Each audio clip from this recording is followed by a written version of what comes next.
Hi everyone, I hope you're well.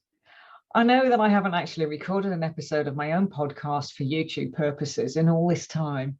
And for some reason, I decided this was the one I wanted to do. Now, I think the reason why is because I've done a couple of previous recordings, but only for audio, and I haven't done one at all for video. And this is really a good opportunity for me to do that. This particular podcast episode that's coming out is all about top tips for stress. And this is my primary field. Now, as a business psychologist, I've got a couple of skills and they're a real crossover or blend. I know business extremely well because I work with them such a lot. And as a psychologist, I know a great deal about people. So when you put those two together, it actually means I'm pretty experienced now. So this particular subject is one of my primary fields of expertise, and I spend a lot of time as a professional speaker. I stand on a platform, I stand in front of other businesses, sometimes large, sometimes small, big groups and so forth.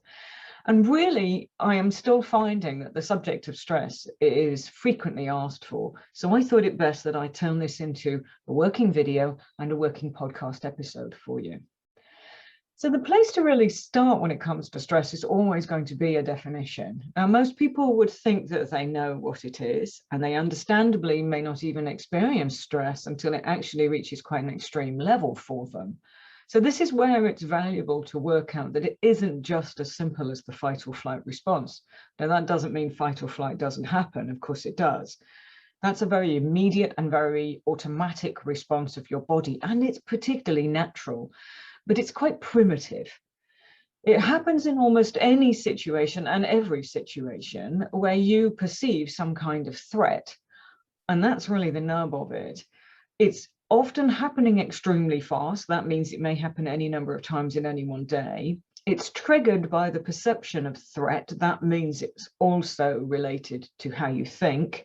So if you think negatively, or you're worried or anxious, upset by something, scared, frightened, and so forth, this can all trigger the same thing. Now, that in itself isn't the problem. Fight or flight is straightforward. It's designed to rev the body up. I'm sure you all know this.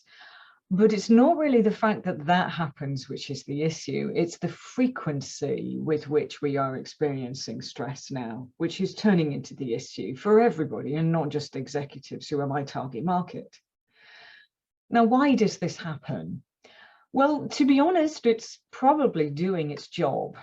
The difficulty is it's doing it so efficiently that many of us remain really quite revved up, super anxious, quite agitated, very uptight for long periods of time. And this, of course, is highly dependent on what's going on in your life. So this is where the proper definition of stress that I quite like is less about the fight or flight response, but is more accurate when it talks about this only becomes a problem for you when the volume of demands you're experiencing actually exceeds your ability to cope in that given moment. Now, does that happen quickly? Possibly. Does that happen over time? Yes, possibly too. And that's because of the cumulative number of events you might be experiencing, or the size of the situations, or maybe the number of people that you're having an issue with. And that brings me to the second point, really, that there is a big difference between sources of stress and causes of stress. Now, sources are always external to us. What does that mean? Well, that means that any situation, person, or the plural, which is people, or event, can trigger stress in us.